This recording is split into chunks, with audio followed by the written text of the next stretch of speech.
In the mid-90s, R&B superstar Brandy had a glorious rise to fame with music, movies, TV shows, brand deals, modeling contracts, everything a teenage sensation could ever dream of. But by the late 2000s, she couldn't catch a break after the series of unfortunate events that plagued her personal and professional life. From a failed marriage that never was, to a risque rebranding that proved to be too hot to handle, to a horrific accident that the public blamed on Brandy. And in my last documentary on her, I detailed these events that preceded the release of her brilliant and resilient 5th studio album, Human. With a brand new record deal and a smash hit single, she just knew that this project was going to be the one that revived her career and redeemed her public image. Unfortunately for Brandy, the album was a commercial failure, and many counted her out, figuring her music career had run its course. Also, venturing back into acting was much tougher this time around. She tried her hand at rapping for a minute, even performing 2 songs on Timbaland's compilation album, with plans to release more raps, but drew mixed feedback from those around her. So she retreated. It seemed as though everything she was doing up to this point was being heavily criticized, and with nowhere else to turn, in the fall of 2010, she went down a path that many entertainers go down during a rough patch in their career. A path that challenges you mentally, physically, and emotionally. A path like no other, and that was Dancing with the Stars. I did Dancing with the Stars, and I experienced a fear in that experience that I had never felt before. But I had to confront the fear, and I had to get past it to the point where it wasn't an option to let the fear cripple me. So I felt like if I could do that in an element I'm not even comfortable in, I can do anything. And I had to keep telling myself that, because when you feel the fear in the moment, sometimes you feel like I can feel what that feels like. It just feels like, oh my God, I feel like I'm either going to go for it all the way, or I'm just going to crash and burn. You know, it's like one of those things. You have to go all the way. And I feel like that was the perfect training for me to awaken that confidence that I thought was asleep forever. Brandy had appeared as a contestant on season 11 of ABC's Dancing with the Stars, partnered with Maxim Shmerkovsky, and the pair were both creative forces that had to grow together and merge talents, and while it was an adjustment, it challenged them in all the right ways, and they were a force to be reckoned with on that dance floor. They ain't come to play around. With every week and every challenge, Brandy felt more of her confidence come back, and it was very therapeutic for her. However, politics, literal politics, prohibited her and Max from making it into the finals. You see, Brandy was up against Bristol Palin, daughter of a prominent political figure, Alaska's very own Sarah Palin. And while Bristol wasn't the best dancer, she had a vigorous team of voters that loved seeing her growth on the show. And ultimately, these kinds of competition shows depend on popular vote. Therefore, when it came down to it, Brandy and Max had less votes and were sent home, placing 4th in the competition, just missing the finals, which was a shock to everyone, even the judges, who were dumbfounded and said that she shouldn't have been sent home, but stressed the importance of voting, cause if politically affiliated persons ain't gonna do nothing else, they gonna show up and vote. Collective gasps in the audience and online fans all agreed that the shit was rigged. But for Brandy, who had a 7-year streak of endless L's, becoming an overcomer on this show just to be cheated out of her spot essentially was especially devastating, and she internalized her life up to this point as if she were a failure. But better days were just over the horizon for Brandy, as 2011 would be a year full of growth and new opportunities. After the completion of her VH1 reality TV show, Brandy and Ray J, A Family Business, she would go on to become a mentor on a talent show called Majors and Minors, which followed a group of young performers, ages 10 to 16, and their chance to be mentored by some established artists, which also included Ryan Tedder and Leona Lewis. Brandy would also return to acting, appearing in several episodes of the CW's revived teen drama series 90210, and in the 4th season of the Lifetime comedy series Drop Dead Diva, where she played the role of Eliza Shane. But her most notable role, one that would be her biggest in nearly a decade, was the role of Chardonnay in the BET comedy series The Game, one she would hold down for the next 3 years. Oh my God, Sierra! Girl, you are real cute in person. I mean, you do look better in your videos, but can I take a picture with you? I'm so sorry, but I'm in the middle of something right now, and it's just not that kind of party.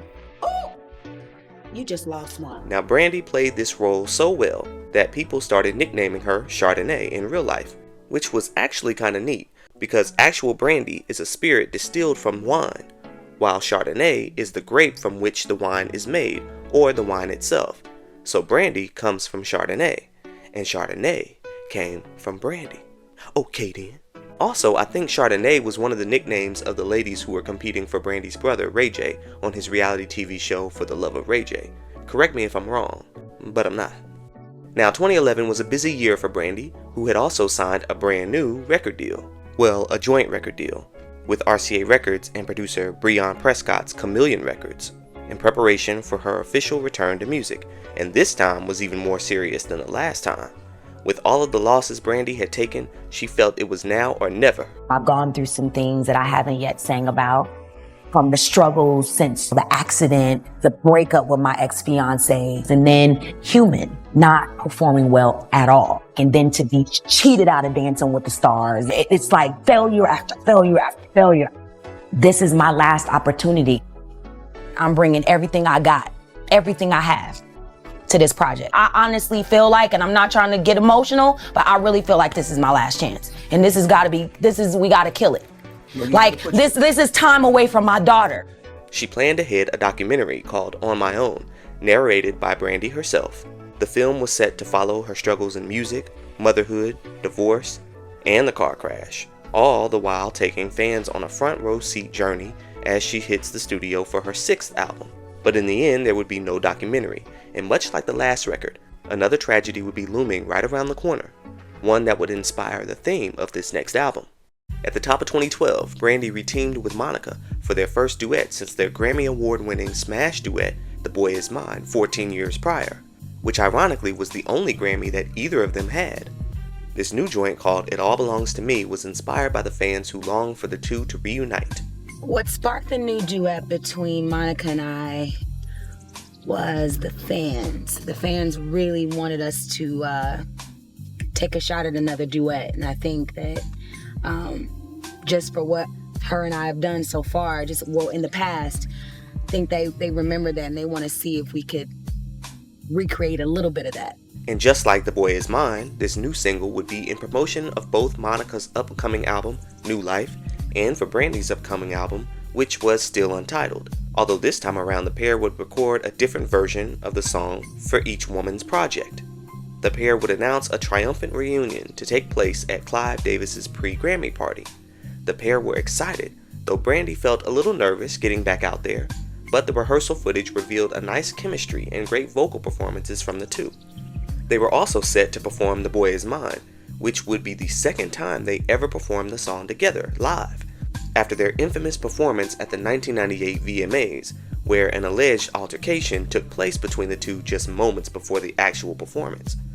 Now, they admitted that as teenagers they allowed the industry to pit them against one another and fed into the drama, but now they were older, more mature, and ready to take on the world.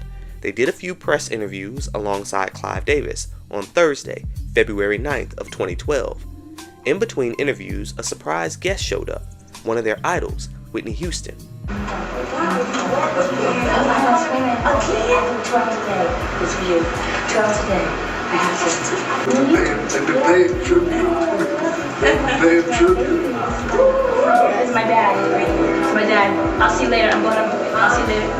The interaction was brief, but it was always good to see their musical godmother, and they were all staying in the Beverly Hilton Hotel throughout the Grammy festivities.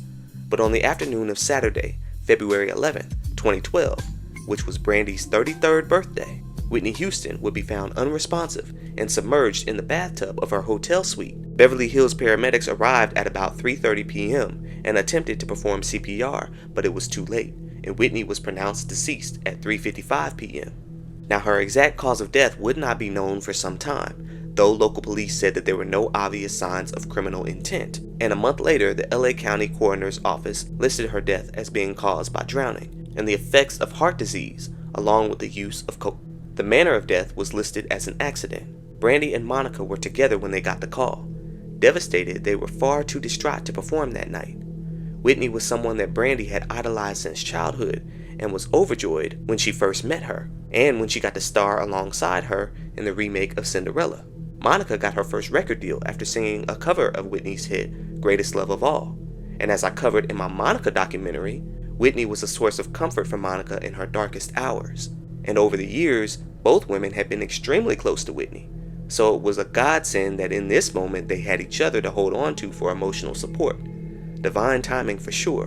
But in the midst of this, theories surrounding Whitney's sudden demise quickly arose, and suspicions soon fell on Brandy and her brother Ray J, who just so happened to have been dating Whitney Houston at the time.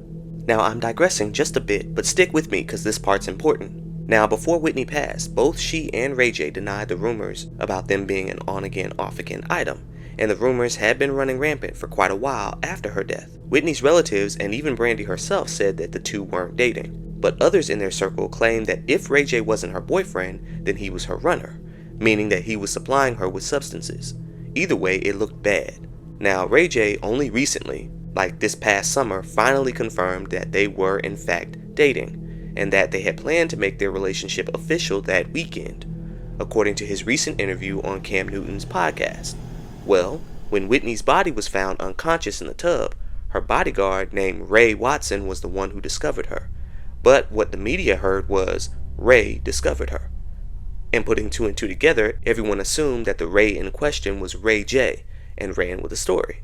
Add to this the rumors of him supplying Whitney with substances just wasn't a good look, though he vehemently denied having anything to do with her death, even as video footage showed him quickly leaving the hotel looking very distraught, though he claimed that this footage was him leaving after he was turned away from entering her hotel room once medical personnel and close family had already arrived. All of this took place after her body was discovered, but once the footage leaked of Whitney showing up to the interview and handing Brandy a note, further speculation arose concerning the Norwood family. Was this note a simple happy early birthday or a cry for help? People noticed how disheveled Whitney appeared and how awkward Brandy looked, and wanted answers. But Brandy wasn't about to give any. She said in an interview the following Monday, "I'm going to just not say what it was, and just keep it to myself for my own personal reasons." She said this while fighting back tears. She had made an official statement saying, "My heart is destroyed. I lost my idol and dear friend.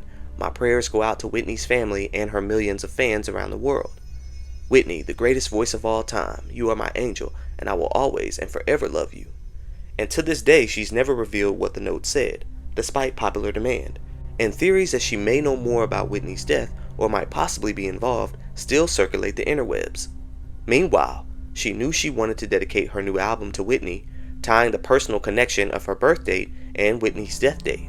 She titled it 2/11, and in many ways saw this happenstance as Whitney symbolically passing on the torch to her. Brandy felt now more than ever was the time for an in-depth look into her life and career from a visual perspective, and while her On My Own documentary wouldn't get released, she'd instead do a behind the music special, which dove deep into her many controversies, including a fake marriage and the horrific car crash that forever changed her life. She said it was a button for her, and a place that she didn't like to revisit or talk in depth about for obvious reasons. It was an eye-opening presentation for sure, and it was many people's first look at seeing her be so vulnerable, even after her reality show. But the special did also highlight a new love interest in Brandy's life, music executive Brian Press, who she felt was her soulmate, and said that if it didn't work out with him, she was done dating forever. This special was well received by viewers, and it also highlighted this new single with Monica. The ladies would carry on with the official release, now in honor of Whitney, who they dedicated the song's music video to. In this visual, both ladies were glammed up for a female empowerment anthem, in which they both claim their belongings as they leave their trifling boyfriends behind. In one scene, Monica wears a Whitney Houston shirt. The chorus has references to MacBook and Facebook.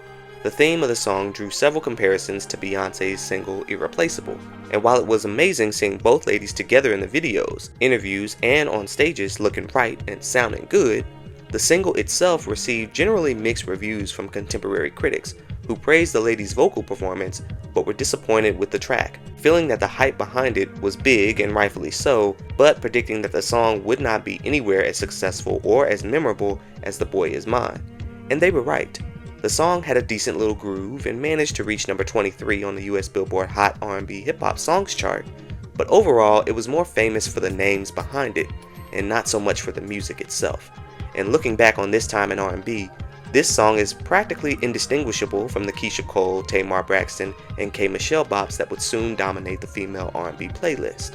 And honestly, by mid-April of 2012, Brandy herself was over the song, and ready to start priming her new album, which ultimately would not include this new single. The promo's been going pretty good. You know, it's great to, you know, be out there again and to, you know, do all of this stuff press-wise. It's so much fun. Like, I love it. I love being in front of the camera. I love singing.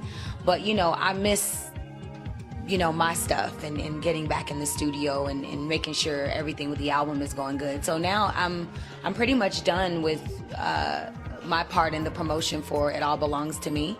Now it's really about making sure, you know, just doing, you know, listening sessions, you know, for my album and really making sure I have all the right pieces and all the colors and, you know, it's coming together on the album, and we're in a great place. Like I said, Breon, my partner in crime, who gave me this great opportunity, was at the company on this Monday, and the company is going crazy over the album and how it's sounding, and so I'm really excited. Done. The album is just about there. It's just about there. In everybody else's mind, I'm done, but I just, you know how you get those last few, is like, let's just take a stab, you know, but it's definitely right there. It's such a great CD. This is your CD. This is Monica's CD, and then your CD is coming out in the summertime. In the summertime. 2/11, yes. Oh. And New Brandy's Life is in upcoming right. CD coming out soon. Soon, very soon, in the summertime. Sorry, I don't have a release date. That's okay. That's right. Getting it all together. We'll have you back when it's Exactly. Now at this point, Monica had dropped her album, New Life, to favorable reviews, but Brandy's album kept facing delays. Now Brandy stated that she abandoned the dance pop themes of her last album, Human, in favor of returning to the sounds of R&B for this new project, and fans were delighted to hear that, as the music world was missing the R&B version of Brandy, who they hadn't heard from since 2004's Aphrodisiac album. The void had been so apparent that other female artists had begun singing Brandy-esque songs on their releases, and as a Brandy fan, I couldn't help but pick up the Brandy influence in songs like Kelly Rowland's Better Without You, Christian artist Jay's Stand Alone, and Keke Palmer's Rather Walk Alone, just to name a few. Y'all go listen to those 3 joints and tell me you don't hear Brandy's influence. Even C Breezy would take to Twitter and write that, to me, Brandy is the best female vocalist, which sent Twitter into a frenzy, with everyone from the Beehive to the Little Monsters to the Katy Cats chiming in on just who is actually the best female singer. But Rihanna herself had already praised Brandy the year prior on Twitter, saying that Brandy is the best, and that's just it. Those vocals never get old, and Angel in Disguise by Brandy is that shit, and Brandy gushed over both of these comments. And shortly after Chris's tweet went viral, Brandy had premiered a brand new single called Put It Down, which featured Chris Brown, and it was unlike anything she had released before. Borrowing hip-hop elements, it was a bass-heavy R&B up-tempo track produced by Bangladesh and Sean Garrett. The subject revolves around Brandy telling a potential love interest that if he put it down right, like the way she wants it, and plays his cards right, maybe they could fall in love. It was 2012's version of TLC's Kick Your Game, which encourages men to engage in banter that could result in the woman going home with him, though Brandy gave it a modern feel, referencing the year and the popular Beef It Up dance craze from the Charlie Boy gang. Now Brandy did comment on this track, saying that she felt like when being gone for such a long time, you need to come back with something strong and shock people, make them go, wow, who is that? Oh my god, that's Brandy? I didn't know she could sound like that. I didn't know she would do a song like that, because it's completely different from anything that she had ever done. She also described the song as being very commercial, but at the same time, it's got a dope hip-hop influence. It's club, it's radio, it's all formats. Now initially, Chris Brown had contributed his writing credits to another song for the upcoming album, called Slower.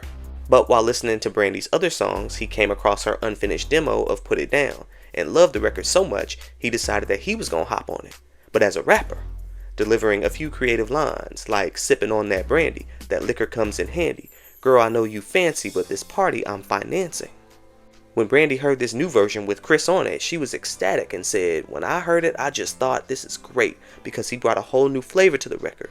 Sean Garrett already made it kinda swagged out, but Chris is just the icing on the cake, and I appreciate him for being part of it and just being so supportive as an artist. He's so great, the girls love him, and I thought it would be great to have him on board. The song was met with applause from critics, who praised the progressive production and suggestive lyrics, and fans were overjoyed just to see Brandy be back in the spotlight, although this track wouldn't see a ton of success until much later in the year, and it would take several months for promotion or even a music video to materialize.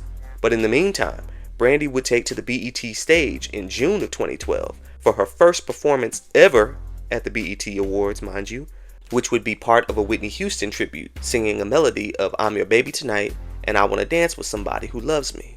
And when I tell you, she tore the roof off the sucker and had so many celebrities and viewers at home in awe, knowing that she did Whitney the utmost justice, and also wondering, where you been, girl? We need you back.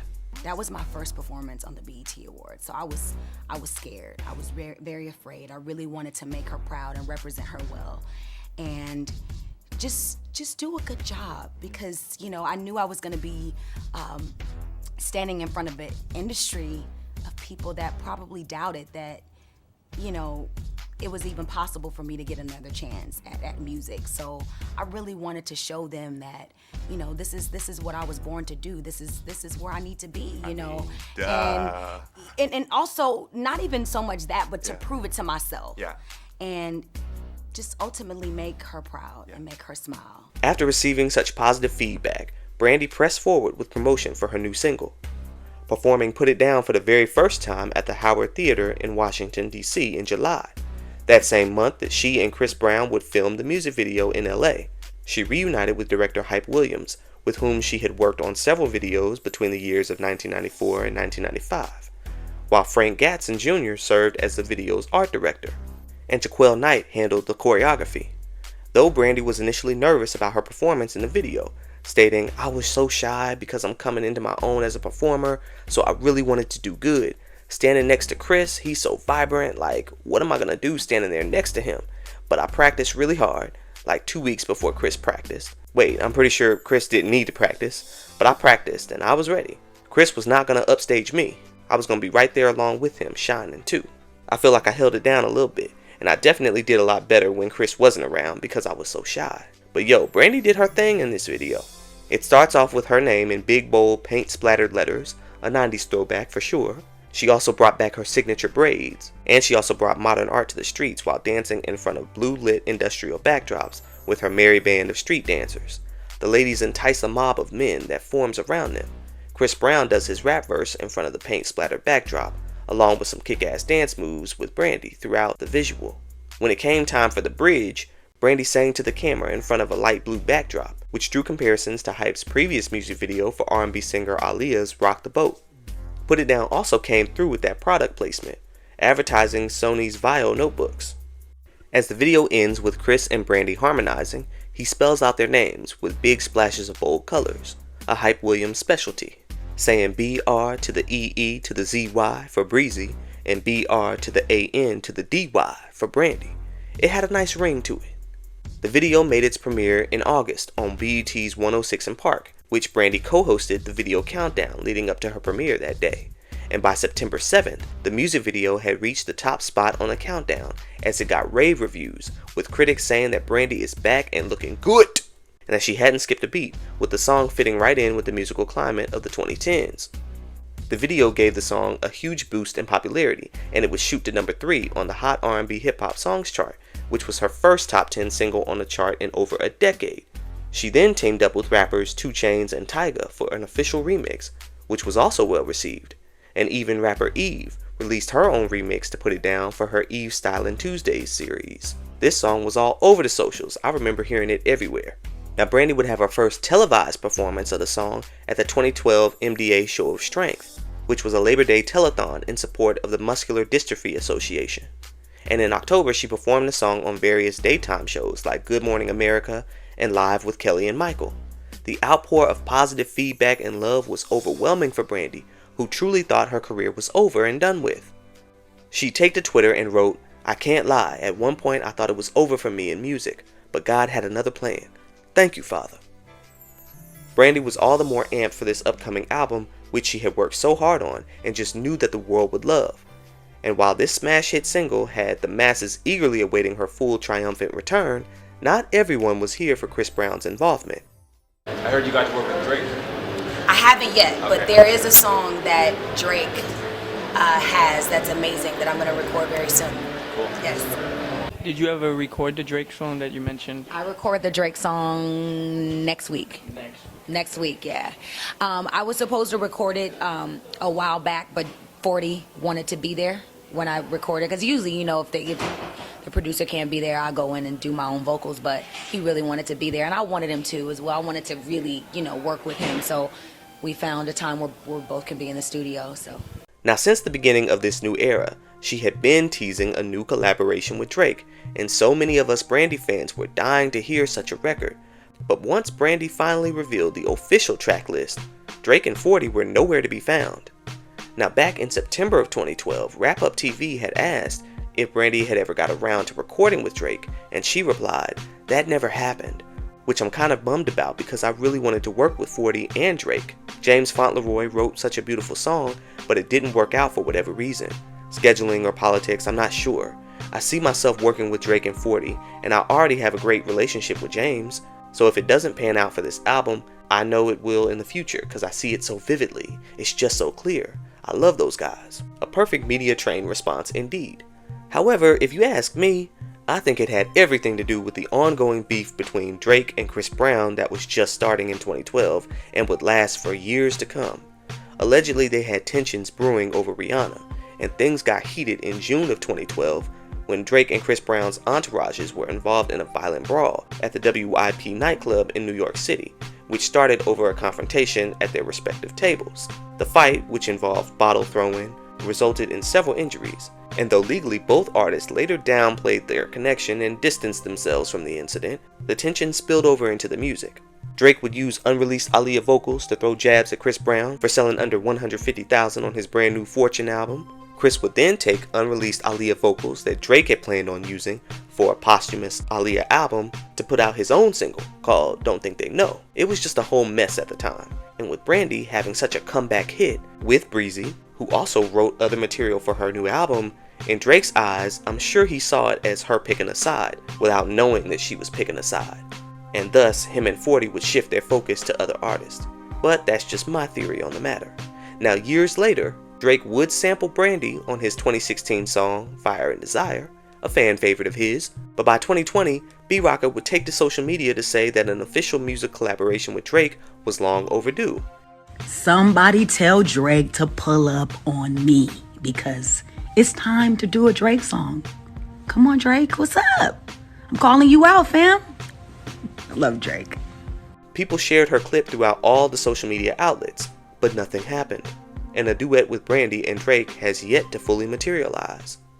Now, in mid-October of 2012, Brandy would take over 106 & Park to promote the official release of her new album and perform new songs from the project. Released on October 12th in Spain and October 16th everywhere else, this new album saw a return to her R&B sound, but with a progressive edge.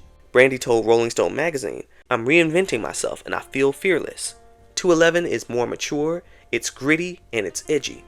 And we gonna get straight into the music because this album had some bangers on it. Track 1, the intro, was essentially theme music to get the listener warmed up for the main event, a throwback to some of her previous albums that had similar setups for their intros.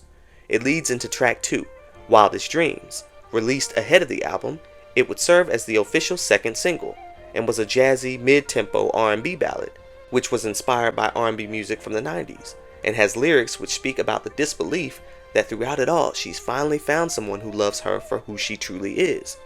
Sean Garrett, who penned the song, and 8 other songs from 211, drew inspiration for the song's lyrics after having witnessed the intense romantic connection between Brandy and her boyfriend Ryan. Also produced by Sean Garrett and The Business, the song's beat had a nice laid-back groove to it, and Brandy instantly fell in love with it, and upon its release, fans and critics quickly took to its nostalgic feel of that 90s R&B that made Brandy hot on the charts, and it was what mainstream R&B was missing at the time. With warm layers of piano and a jazz flute, it drew comparisons to her hit single Best Friend from her debut album, so it was only fitting that the song's music video be directed by Matthew Ralston, who directed the music video for Best Friend 17 years prior. It was all coming full circle. The music video was shot in Los Angeles the day before the album release, with Frank Gatson on the choreography. It starts off with producer saying her name while she gives us those smooth melodic runs in the background. She then pulls up in a van that is reminiscent of the Scooby-Doo mystery van, and word is going out through text that Brandy is in town, and she's got new music. Before too long, a crowd forms around Brandy as she performs the song on stage in front of cheering fans inside a warehouse, flanked by 3 backup dancers, intercut with black and white solo shots. And while she and her girls perform the song, audio from the crowd singing the words is added in at several parts to give the video a lively feel. Once released, the video would eventually make its way to the #1 spot on the 106 & Park Countdown, and Brandy would also perform this song at Black Girls Rock. Now, critics loved this song, calling it one of the album's highlights, praising it for being both strong and vulnerable at the same time, and we the fans ate it up. However, the charts told a different story. Peaking at a disappointing number 68 on the Hot R&B Hip Hop Songs chart, its performance was a stark contrast to the success of the first single, as the song, though sweet and nostalgic, didn't connect fully with listeners of the current music out at the time. And it's for this reason that I believe that making Wildest Dreams the second single wasn't really the best move. While I liked the song, there were so many other tracks that would have served as better follow-ups to the smash first single. Now, her label actually felt that track 3, So Sick, should have been the second single. Produced by Bangladesh and also written by Sean Garrett, this song depicts Brandy venting her frustrations with her lover, who's hot and cold, loving her down, but also violating her trust. It includes the lyrics, "How far do you think I'll let you push me before I cross the line?" The song is a bumping, heartfelt ode to anyone who's been stuck in a one-sided relationship, with lyrics that says, when he makes you go and compromise everything you said the night before, when you love him more than you love yourself, you can't let go when you just can't help it. All these are among the symptoms of Brandy's love sickness, and at the end, she sings that the only thing left to do is cry, cause deep inside, it makes you so sick. And I think we've all been there. Now, to me, this is the perfect track, because musically, it layers Brandy's distinctive husky alto on top of a more breathy falsetto, which is a Brandy trademark. But it's the combination of Brandy's smooth layered vocals along with the pulsating vibrations from that heavy bass coming through your speakers. It's like a hydro massage for your ears. And it goes hand in hand with the subject matter, which is like riding the wave of toxic love. When it's good, it leaves you in a trance and got you addicted, even if it ain't good for you. This song would have made for a great single, but the radio wasn't ready for that. Nah, they wasn't ready. But track 4, Slower, was an instant fan favorite and had all the workings to become a smash single. Co-written by Chris Brown, whose influence you can hear as Brandy utilizes his singing style all throughout the pre-chorus and the hook. Brandy's breaking it down for her lover, letting him know just the way that she likes to be loved, just right. Now, I told y'all on the H-Town documentary, they said that the ladies like it slow. Didn't they tell you? Alright then, well, Brandy's reinforcing that point with clever wordplay over jittery beatbox style beats, reminiscent of Timbaland's work on Brandy's Aphrodisiac album. Although this track was produced by Switch, a popular DJ and songwriter from London. Don't sleep on that UK Ivory Soul now, they something else over there.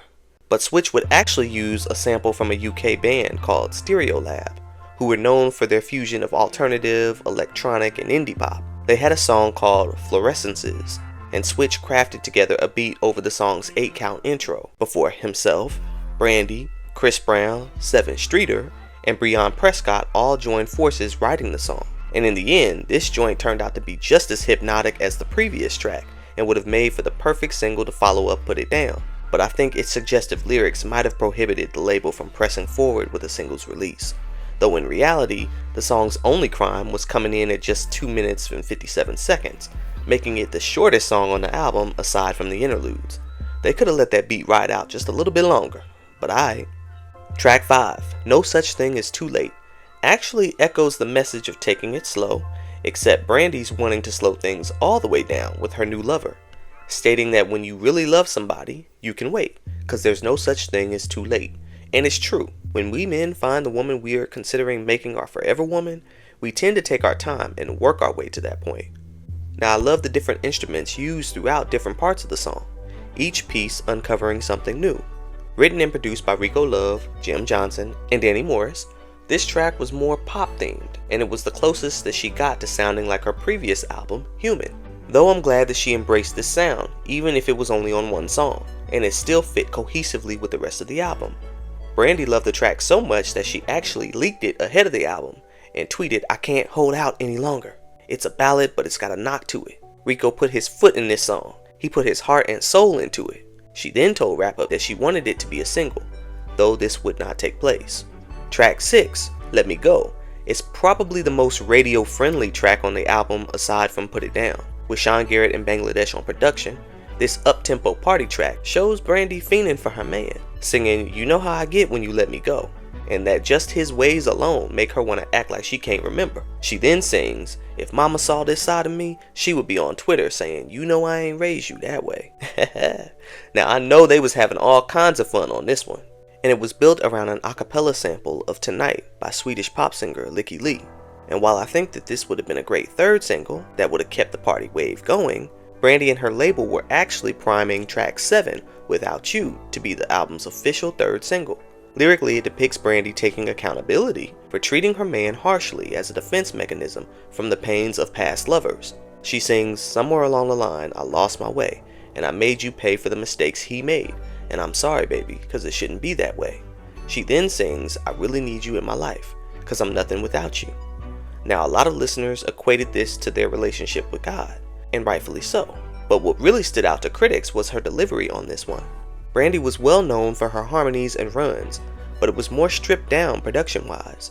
And in an interview with You Know I Got Soul, producer Harmony Samuels revealed the intentions behind that, saying, "Firstly, that song was written like 3 years ago. That song has been sitting on my computer for a very long time. I have a writing team with Eric Bellinger and Courtney Harrell, who are incredible writers. They've written everything from Usher to Chris Brown. We did that record with Alicia Keys in mind. That's why it's very stripped down, because Alicia Keys is all about pianos and drums. We didn't want to overproduce it because the song was so meaningful. Sometimes harmonies and too much technology takes away from the message." Brandy came in and poured her soul over it. She loved the record so much, she was like, "I want to keep the same simplicity that you had on the record." And she's pretty much just followed what we did. God bless her soul, she did such an amazing job. Critics also praised Without You for showcasing Brandy's strong vocals with a confident attitude. The song drew comparisons to Enough of No Love by Keisha Cole, also produced by Harmony Samuels. Now initially, Brandy had advocated for this song to be the album's second single, but they came to an agreement to push it as the third single after it received such good feedback. She performed the song live several times, most notably at the 2013 BET Honors, where she received a standing ovation, and streaming sales for the song skyrocketed following the performance. However, RCA had a bad track record when it came to promoting their R&B acts.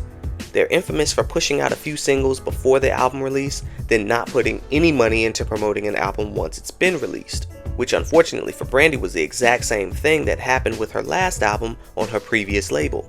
And like clockwork, RCA wouldn't move forward with the singles release, and abandoned all promotion for any future singles from this album. As a result, Without You remains a hit that never was. Track 8 was the aforementioned Put It Down featuring Chris Brown. Track 9, Hardly Breathing, is one of my personal favorites from the album. It speaks of the anguish Brandy is having in her relationship, and the constant emotional roller coaster she's on has left her hardly breathing, and she's barely hanging on. In the end, she concludes that loving him just ain't worth her losing her life. The production from Rico Love and Pierre was so top notch on this one, it just brings me back to that time in music anytime I listen to it. This song would have fared well on the R&B charts at the time. However, RCA's refusal to promote other songs resulted in several missed opportunities, this being one. Yet and still, many urban contemporary radio stations began playing track 10, Do You Know What You've Got, produced by Mike Will Made It, whose production was prevalent on every hot hip-hop and R&B playlist at the time. The lyrics were self-explanatory by the title. Brandy's essentially having to remind her man of just what all he has in his woman, because he done clearly forgot. At the time of the album's release, there was much buzz around this track in particular, and at one point the label was actually considering making it a single. Like duh, this would have been an obvious singles choice. The song, however, did find its way onto Mike Will Made It's mixtape called Established in 1989 Part 2.5, giving the track even more promotion. Eventually the track managed to chart, peaking at number 61 on the US R&B Hip Hop Airplay chart. Even without an official singles release, the song's official instrumental was released for the fans to enjoy. Now track 11, Scared of Beautiful, was one of the more personal songs for Brandy on this album. It was written by R&B singer-songwriter Frank Ocean, who had co-written First in Love, Quickly, and Locked in Love from the previous era for Brandy, though this new song was intended to be a duet between the two of them, and featured the duo exchanging lyrics about looking forwards, not backwards, with lines like, I wonder why there's no mirrors on these walls no more. You can't tell me why you're so terrified of beautiful. However, the final version features just Brandy on there. Speaking on how the song came about, she said, well, he had the song for a while, and when I heard it, it really just spoke to me. Sometimes you get to a point in your life where you're scared to be great. You're scared to be beautiful. You're scared to be the best version of you. And you talk to yourself and you try to get yourself back on track. I just remember feeling like that at a point in my life. I know there are so many people out there that go through that dark time. And I felt like it could speak to a lot of people. Frank is such a brilliant writer. He's a poet, and I love that about him. For him to write such a beautiful song and me get a chance to sing on it was a plus for me. Such a blessing. So glad the world knows about him. Now, the original version was produced by music duo Mafia with just Frank Ocean on it. This version would leak onto sites like YouTube and SoundCloud in 2011. In an interview with You Know I Got Soul, Mafia member Dirty Swift said of the song, "We all knew that song was crazy. We were like, this is so dope. We tried to place it. I think Rihanna sang it, Beyonce sang it, a lot of people sang it, but for some reason it just didn't end up on anybody's album. Brandy then heard it while working on this new album, so she grabbed it. The music on her version would be remixed by Warren Baby Dub Campbell, and it's definitely an emotional song. Critics called it an album highlight, praising its rawness and transparency. And when Brandy was overwhelmed with all the love and support at a fan meet and greet, this song was playing in the background. While she was crying, she was like, man, that song ain't making it no better. And that was because the song's lyrics spoke to just how she felt about herself after everything she had endured. And that guitar riff on the outro was just chef's kiss. For the week ending in October 27th of 2012, Scared of Beautiful also debuted at number 48 on the South Korean International Singles Chart, off downloads alone. Track 12, Wish Your Love Away, was a song I kept on repeat. Built around a sample of Seven Samurai by the late great Ryuichi Sakamoto. This song would be written and produced by Mario Winans, adding a melody of serrated drums to the piping pan flute, setting the tone for an emotional conversation to take place. Lyrically, it's another lovesick ballad where a man's words aren't matching his actions, but this time Brandy has had about enough of it, singing, I wish that I didn't love you, and I wish that I didn't care at all. I wish that there was no more sleepless nights for me. I wish that you could look inside my heart and see how I'm feeling, or maybe you just don't give it. And where her brother, Ray J, famously used his one wish in hopes of getting his ex-girlfriend back, Brandy saying that if she had one wish left, she'd wish your love away. Whew, powerful words right there. And I must say, her singing the chorus a cappella at the end was the cherry on top. Oh yeah. Now the radio also picked this song up as well, and it started making its round on urban contemporary stations, eventually charting at number 66 on the Hot R&B Hip Hop Airplay chart. Imagine how successful these last three songs would have been with a proper singles release, music videos, and full promotion. But like Ye said, I guess we'll never know. Track 13, Paint This House With Our Love, was a clever play on words, because what Brandy was really trying to do was make love in every nook and cranny of the house. B-Rocka didn't come to play on this album with these metaphors, y'all. She meant business. And with impeccable production from Rico Love, the instrumentation matches the energy associated with christening a new residence with some baby making fun. Now this wraps up the standard edition of the 211 album, which the artwork features Brandy in a sleek ponytail dressed in black in a room with glass windows and reflective flooring to represent transparency, with gold, white, and blue designs throughout the images. But the deluxe edition album cover, while identical to the standard edition, has a gold tint to give it a more prized appearance. And though I actually prefer the original album artwork, I wouldn't recommend anyone buy it, because the 3 bonus tracks that come on the deluxe version are essential to the 211 era. I mean, don't even waste your time with the standard edition, because the album just isn't complete without the following songs. Track 14, Can You Hear Me Now, works up the extended musical score around a single mind-numbing groove. Built around an instrumental that was originally produced for Diddy Dirty Money's 2010 album, Last Train to Paris, it was reconstructed for Brandy. Co-produced by Danger, a protege for Timbaland, he used heavy vocoding during production of this song. And lyrically, this song was another seductive tease that in many ways mirrored the hit song Motivation by Kelly Rowland, who also happened to be born on 211. Specifically, the lines, you can get this treasure, but you gotta dig deeper down. You gotta make mama proud, were a page out of the Motivation Handbook. And it just so happened that Rico Love, aka Mr. Turn the Lights Off, who co-wrote and co-produced Motivation, also co-wrote and co-produced this track. And I ain't mad, they did that. The only thing about this track is that there is open space towards the end, in which a 16-bar rap feature would have fit perfectly. I envision someone like Luda coming through with the explicit wordplay matching the erotic energy of Brandy's delivery, similar to his verse on Ciara's hit single Ride. Or maybe even someone like Busta Rhymes, like what he did with Janet Jackson on that hit What's It Gonna Be. That would have taken this track to a whole nother level, and I'm sure either rapper would have found a clever way to avoid that parental advisory sticker too. Track 15, Music, another one of my favorites, features Brandy singing about her love for music, as it's a part of who she is. Produced by Mike City, the music itself is so enchanting. My mom actually had the instrumental set as her ringtone for quite a while. And it's one of my favorite Brandy songs, period. Along with track 16, What You Need, which featured another Bangladesh and Sean Garrett collabo on production. And I love the different experimental sounds on this one, along with the bass and those wondrous violins in the background. Brandy even sings, "Do you hear the violins playing?" If you listen closer, you can hear them saying that my eyes and my lips got something that they both want to do to you. Now this song depicts Brandy role-playing as every kind of woman for her man. Your nurse, your masseuse, your chef, whatever you need, she got it. She said, "I'll be in the kitchen in your favorite position. I'll be in the kitchen, come and get me." And that had me ready to pull up, man. Shoots. Now both editions of this album close with an instrumental outro, which was the same music from the intro, signaling the end of the show. All in all, 211 was a solid body of work, and is in my top 3 favorite Brandy albums. 211 would become a moderate commercial success. It was viewed as a humble comeback from Brandy, reaching number 3 on the US Billboard 200 and number 1 on the Billboard US Top R&B Hip Hop Albums chart. Not to mention, this album was also ranked within the top 50 albums of the 2010s by Beats Per Minute. Now overall, I will say that the album did sell less than Human. However, this was more indicative of the musical climate in general at the time. By 2012, R&B just wasn't the focus, nor was buying whole albums.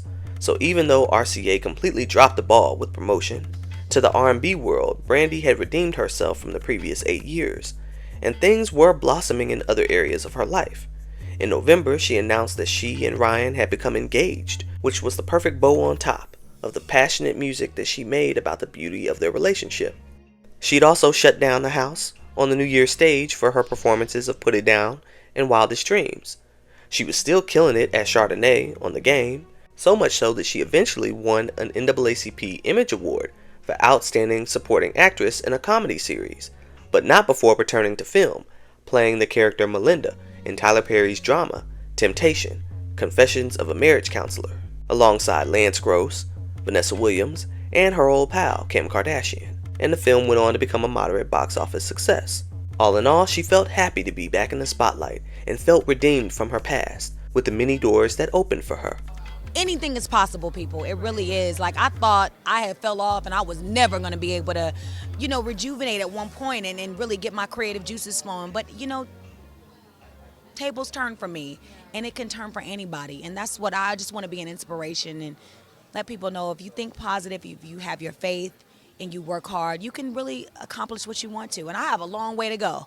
And she was just getting started. Over the next few years, Brandy would make numerous guest appearances on songs like Conquer the World by Jessie J, What Are We Doing by Robert Glasper, God on My Mind by the Walls Group, and Do Better by Chris Brown. In the summer of 2014, Brandy, who was a huge fan of Coldplay, previously sampling their mega hit Clocks on her song Should I Go a decade prior, she decided to do her own rendition of their song Magic and released it to her Twit music account.